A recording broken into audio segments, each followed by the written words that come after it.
agora ao vivo com o professor de Relações Internacionais, Vitélio Brustolin. Professor, obrigada por conversar com a gente nessa manhã de domingo. Bem-vindo, bom dia. Bom dia, Muriel. Bom dia a todos. Prazer conversar com vocês. O prazer é nosso. Quero muito te ouvir sobre esse cenário da faixa de Gaza. A gente está falando de um acordo que se arrastou nos últimos 15 meses. O que significa o acordo a essa altura do campeonato, um dia antes da posse de Donald Trump? Que avaliação que você faz diante de todo esse cenário que acaba englobando esse acordo que entra em vigor com algumas horas de atraso, entrou oficialmente às 6h15 da manhã pelo horário de Brasília e não 13h30 como era previsto. Mas qual avaliação você faz, então, o que representa esse acordo nesse momento? Muriel, em relações internacionais, pelo direito internacional, uma paz se dá por um tratado de paz. Nós sabemos que o Hamas, a faixa de Gaza, não é considerado um agente, um ente de direito internacional, inclusive porque o Estado da Palestina não é reconhecido. Mas por que eu estou falando isso? Porque o cessar-fogo seria a primeira fase de 3. Então, você tem o cessar-fogo, que por definição é temporário, depois você tem um armistício e, por fim, você tem um tratado de paz. Como o cessar-fogo é temporário, o Netanyahu já vem falando, ele se declarou ontem à noite, dizendo que na quarta-feira ele conversou com o Trump, que foi a sua pergunta, né? Como é que a iminente posse do Trump ajudou nisso, né? Ele falou com o Trump na quarta-feira e ele deixou muito claro que o cessar-fogo pode ser rompido e que a guerra deve continuar. Inclusive, Muriel, porque dentre os objetivos de Israel para essa guerra está a eliminação completa do poder do Hamas de voltar a atacar Israel no futuro. E o que nós estamos vendo na negociação desse cessar-fogo é que por esses 94 reféns que serão libertados nas duas primeiras fases do cessar-fogo, a terceira fase seria de reconstrução de Gaza, em troca deles, Israel está devolvendo 1.700 prisioneiros palestinos. Desses 1.700, 1.000 foram apreendidos depois dos atentados de 7 de outubro e 700 são prisioneiros condenados dentro de Israel. Ou seja, na verdade, Israel está devolvendo para a faixa de Gaza pessoas que foram condenadas por diversos crimes assim considerados por Israel, e isso deve fortalecer o Hamas.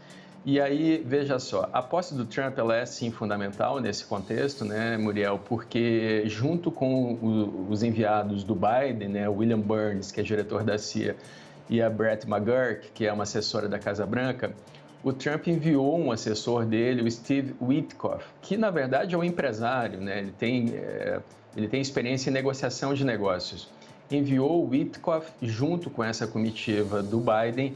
E o Witkoff disse para o Netanyahu que o Trump queria esse cessar-fogo antes de tomar posse, e o Trump chegou a afirmar que se o Hamas ainda tivesse reféns quando ele tomasse posse, ele transformaria a vida do Hamas num inferno. Ele deixou isso muito claro. Então, todo esse contexto, Muriel, é para dizer que o cessar-fogo é temporário, que ele pode ser violado, assim como foi violado contra o Hezbollah no Líbano, tanto por Israel quanto pelo Hezbollah nos últimos meses, mas ele não é o fim dessa guerra e muito provavelmente nós veremos ainda hostilidades entre Israel e o Hamas, Muriel. Professor, aproveito para chamar o Américo Martins, que segue com a gente aqui nessa cobertura, está desde o começo também. Américo. Olá, professor, muito bom dia. Sempre um prazer falar com o senhor. Muito obrigado aí pelo seu tempo e por nos ajudar a tentar entender melhor o que está acontecendo por lá. Um dos desafios que o primeiro-ministro Benjamin Netanyahu vai ter com esse cessar-fogo é continuar no poder, no final das contas. Logo depois que o cessar-fogo foi anunciado e começou e foi aprovado, um dos seus ministros, o Itamar Ben-Gvir, da Segurança Nacional, que é, como sabemos, um ministro de ultradireita, já renunciou. E gostaria, inclusive, que outros ministros renunciassem, o que poderia levar a novas eleições lá em Israel. Qual é a sua avaliação sobre a situação política e que impacto isso pode ter nessas negociações, tanto do cessar-fogo agora, como eventualmente de um acordo de paz mais para frente? Bom dia, Américo. Um prazer conversar contigo sempre também. O Itamar Ben-Gvir, ele controla 6 cadeiras no parlamento, né? Aqui é importante a gente lembrar como é que funciona o sistema político de Israel, que é unicameral. Israel não tem um Senado e não tem uma Constituição. Inclusive, o Netanyahu, antes dessa guerra com o Hamas, vinha tentando fazer reformas na Suprema Corte de Israel, que aumentaria o seu poder, porque ele é indicado por uma coalizão dentro dessa Câmara.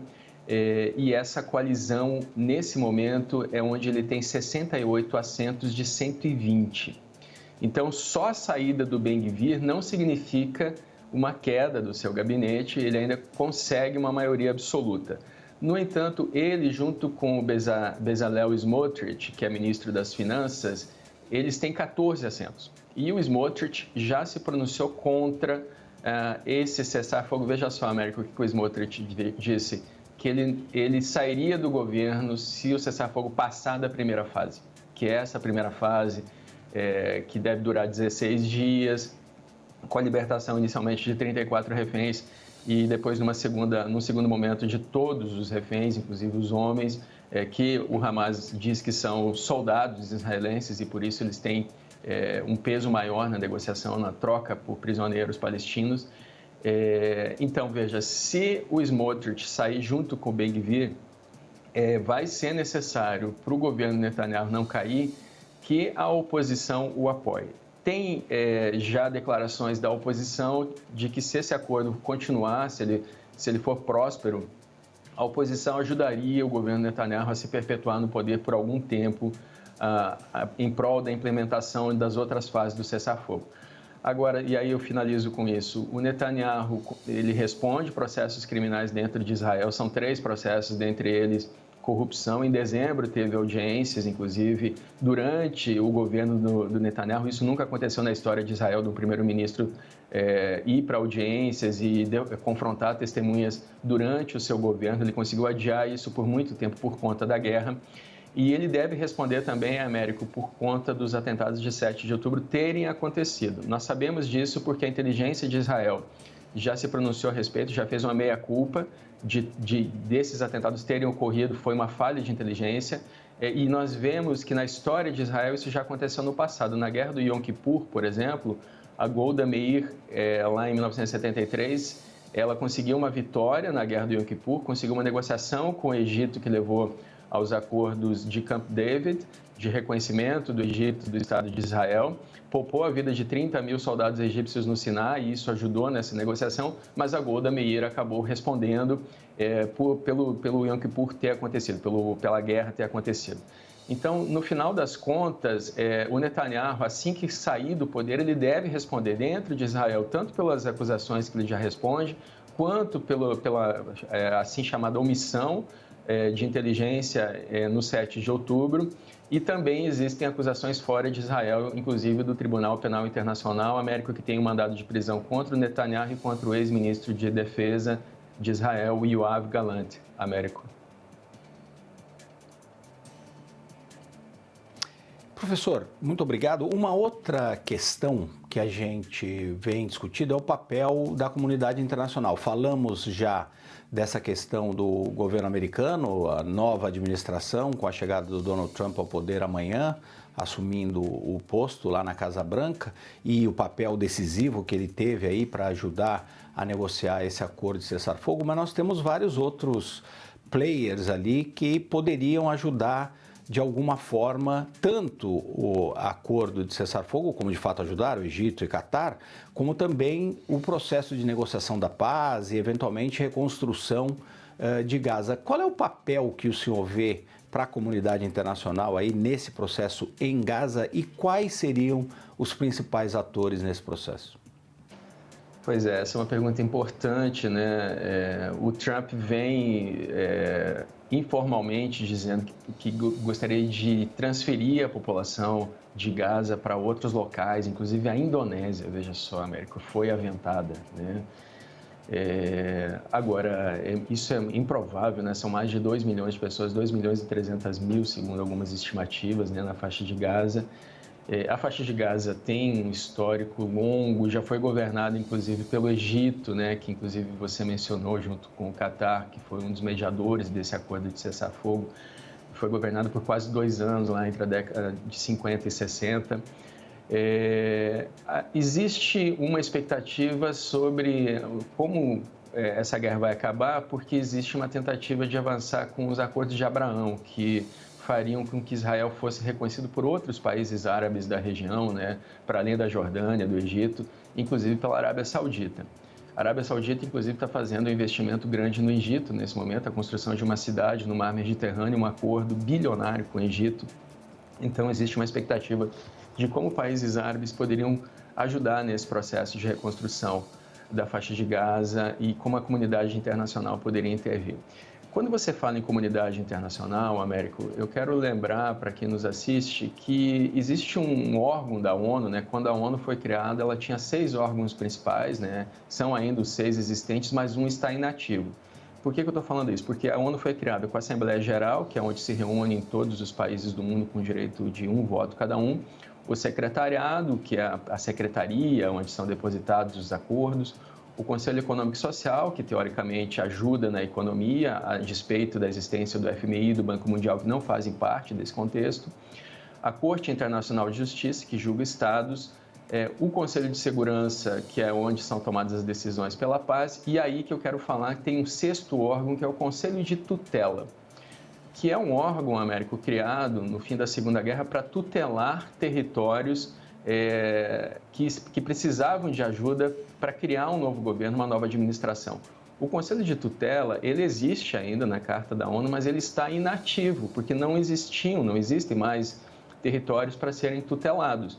Mas Gaza poderia aproveitar a existência desse órgão principal, um dos 6 órgãos principais da ONU, e o Conselho de Tutela poderia ser reativado para criar um governo em Gaza, para que Gaza consiga se reerguer durante alguns anos. A ONU estima que vai custar 40 bilhões de dólares inicialmente essa reconstrução. Então, a sua pergunta sobre a comunidade internacional, pela lógica da Organização das Nações Unidas, pela lógica da Carta da ONU, o órgão que faria isso, que teria atribuição para fazer isso, seria o Conselho de Tutela, que não é difícil de ser reativado, por sinal, e que pode cumprir um papel fundamental que a ONU não tem cumprido nessa guerra até o momento, em parte por impeditivos dos próprios atores da guerra, dentre eles Israel e o Hamas, que tem impedido uma atuação maior da ONU, mas a ONU tem sido criticada por não ter, por exemplo, enviado, além da ajuda humanitária, né, que são alimentos, medicamentos, não tem enviado uma assistência humanitária, que seria tropas para resguardar a população civil ou algo assim na região. Então, ainda é obscuro como é que vai se dar essa transição para o pós-cessar-fogo, para o pós-guerra no total, né? Se for uma guerra mais perene, se for uma paz mais perene, digo. Mas a ONU tem instrumentos para desempenhar um papel mais efetivo nessa situação, Américo. Professor, eu aproveito para te perguntar também com relação especificamente ao Hamas, e a gente ouviu a fala do ministro das Relações Exteriores de Israel hoje pela manhã cedinho lá em Jerusalém, e ele falou que reconhece que Israel falhou em desmantelar o Hamas, mas falou que conseguiram transformar de um exército terrorista em um grupo guerrilheiro, mas ele reconheceu que eles seguem comprometidos em desmantelar o Hamas. De que forma seria, então, esse comprometimento a partir de um acordo de cessar-fogo, se ele continuar em vigor, inclusive? Seria uma ideia de desmantelar o Hamas politicamente, para tirá-lo ainda da faixa de Gaza? Qual seria esse movimento por parte de Israel, portanto? Essa é uma pergunta que vem reverberando no mundo inteiro, Muriel, porque o Hamas ele tem a ideia do terrorismo, né? Então, você pode, inclusive, destruir todos os seus integrantes, mas a ideia pode se perpetuar. E nós vemos que o terrorismo contra Israel vem se espalhando pelo mundo. Sinagogas no mundo inteiro hoje estão com alerta máximo contra terrorismo, com guarnições para protegê-las. Depois dos ataques de 7 de outubro, a resposta de Israel foi considerada desproporcional por parte da comunidade internacional. Isso, inclusive, com certeza, era uma das intenções do Hamas ao atacar Israel, que é a 14ª maior potência militar no mundo. Então, o Hamas esperava uma resposta desproporcional de Israel, olhando para os outros conflitos na história do Hamas e de Israel.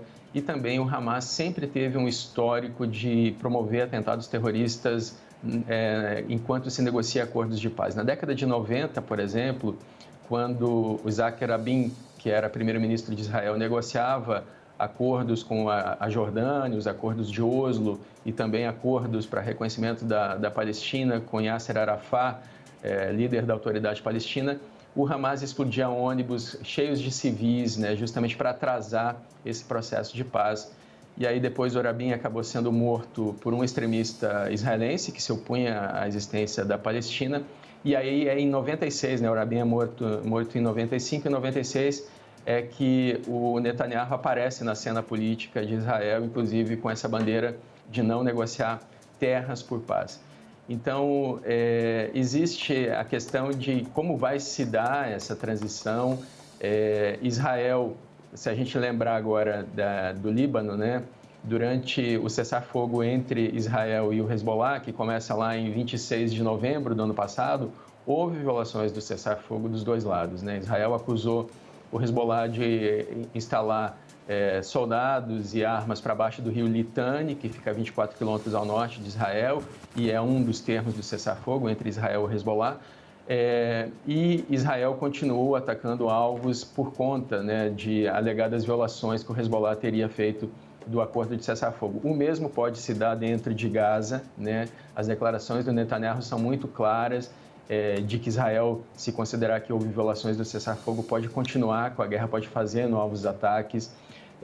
Israel conseguiu, nessa negociação, deixar soldados no corredor Filadélfia, que é o corredor que divide a faixa de Gaza do Egito, e deixar os soldados em alguma extensão no corredor Netzarim, que é um corredor no meio da faixa de Gaza.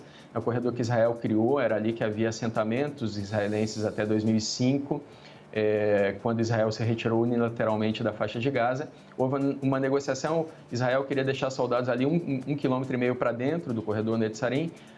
O Hamas queria que fossem 500 metros e, no fim, as duas partes acabaram fechando com 1 quilômetro de extensão a guarnição dos soldados naquela área que divide a faixa de Gaza em duas. De qualquer forma, é provável, sim, que haja violações pontuais desse acordo de cessar-fogo por ambas as partes. Se a gente olhar para o histórico de Israel com o Líbano, por exemplo, isso é provável. Agora, como esse cessar-fogo vai avançar nas próximas fases, isso é uma questão que ninguém consegue responder nesse momento ainda, Muriel.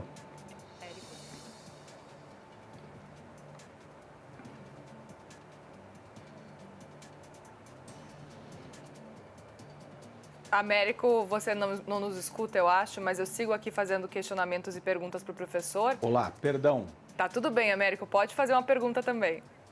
Sim. Desculpe, Muriel, não escapou aqui. Muito obrigado aí pela oportunidade de novo. Professor, temos um ator nessa história toda aí da violência no Oriente Médio, inclusive não só na faixa de Gaza, mas relacionado ao Hezbollah, ao ex-regime do Assad, na Síria, que é o Irã. O Irã que bancou, treinou, estimulou, de certa forma, essas ações do Hamas, do Hezbollah, de todos eles. Está saindo muito enfraquecido desse episódio todo e em relativo silêncio com relação a esse cessar-fogo. Chegou a dizer durante essa semana o ministro das Relações Exteriores do Irã que Israel estava se rendendo ao Hamas, o que é um total absurdo. Fora essa questão verborrágica desse ministro, o que a gente pode esperar das participações do Irã agora nessa nova configuração no Oriente Médio? Pois é, o Irã, Américo, foi um dos primeiros países a reconhecer o Estado de Israel depois da criação do Estado de Israel em 1948. Mas o Irã tinha um governo de um Shah que foi derrubado, o Reza Pahlavi foi derrubado em 1979 na Revolução Islâmica, e aí assumiram os ayatollahs, primeiro o Khomeini e depois o Khamenei, que é quem está no poder agora. E veja só, em 79 o Irã invade a Embaixada dos Estados Unidos em Teherã e muda sua Constituição, colocando os Estados Unidos como seu inimigo. E o Irã considera Israel uma representação dos Estados Unidos no Oriente Médio, né? Então, semana sim, semana não, o Irã vinha jurando a destruição dos Estados Unidos, daqueles que eles chamam de infiéis, e por extensão, se opõe à existência de Israel na região. Houve uma tentativa de negociação do acordo nuclear do Irã lá no final do governo Obama. Foi a primeira vez que o Irã e os Estados Unidos se falaram diplomaticamente em décadas. E aí, quando tem o primeiro mandato do Trump, Américo, ele sai do acordo nuclear. E a estimativa da Agência Internacional de Energia Atômica da ONU hoje é de que o Irã tem urânio enriquecido o suficiente a 90% para fazer 4 bombas atômicas. Então, para responder essa pergunta, é importante essa contextualização, porque o Irã vem fomentando o terrorismo internacional, o que por si só é proibido pela Carta da ONU. O Irã é um país membro das Nações Unidas, é um dos 193 países membros. O Irã fomenta 70% do financiamento do Hamas é proveniente do Irã, o Hezbollah, os Houthis do Iêmen, a Jihad Islâmica na Palestina. Todos esses grupos foram financiados pelo Irã. É uma estratégia. Diziam que o grande arquiteto dessa estratégia foi o general Soleimani, que os Estados Unidos mataram há alguns anos e que houve uma retaliação do Irã em uma base militar dos Estados Unidos no Iraque. De qualquer forma, o Irã ele não é bem visto pela administração Trump. O Trump criticou o Biden por não ter permitido que Israel atacasse a infraestrutura nuclear do Irã logo depois daqueles 2 bombardeios, né, ao longo do ano passado. Num deles, o Israel apenas atingiu um núcleo de sistema de defesa aérea do Irã, e no segundo, Israel usou a sua força aérea, seus F-35 e F-16, para bombardear o Irã e acabar com a defesa antiaérea do Irã. Então, existe a expectativa de que, com o retorno do Trump, o Netanyahu e Israel ataquem a infraestrutura nuclear do Irã, que não é do interesse de países da região, nem a Arábia Saudita, que teve uma aproximação diplomática com o Irã em 2023, mediada pela China, quer que o Irã tenha um programa nuclear. E também, só para finalizar, o Trump criticou o Biden por ter descongelado reservas internacionais do Irã e disse que essas reservas foram utilizadas pelo Irã para financiar grupos terroristas como o próprio Hamas. Então, nós devemos ver um acirramento contra o Irã, e aí, veja só, o Irã assinou um acordo com a Rússia agora, né, ontem, se preparando para a nova administração do Trump, né? Esse acordo não é um acordo de defesa mútua, mas é um acordo estratégico. O Irã já vinha fornecendo os drones Shahed que a Rússia usa para atacar a Ucrânia, mas nós percebemos que o Irã tenta renegociar o acordo nuclear e tenta formas de fugir de uma possível retaliação muito mais efetiva dos Estados Unidos e de Israel agora nessa nova administração, Américo.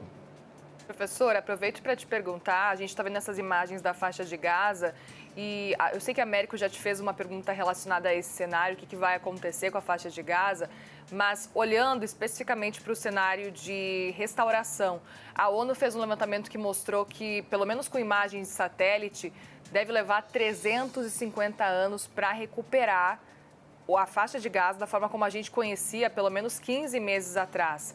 Portanto, o que esperar dessa reconstrução, olhando para além do lado político, e a gente sabe que é difícil desvincular essa questão política, porque tem muita relação a reconstrução da faixa de Gaza, especificamente dessa região como um todo, com quem vai ficar no comando. A gente sabe que, por enquanto, está o Hamas, mas depende ainda de muitos pontos, né? Mas queria entender, porque a gente tem palestinos que estão voltando para suas casas pela primeira vez em meses, e que talvez nem encontrem mais suas casas, talvez encontrem só escombros. Então, queria te ouvir sobre esse cenário, sobre esse local que está em ruínas em grande parte. A gente tem imagens que mostram, inclusive imagens pelo alto, que mostram o que restou. Essas imagens aí que a gente vê no momento, que mostram o que restou da faixa de Gaza. E cada vez mais a gente vai ter acesso ainda maior ao que restou realmente da faixa de Gaza.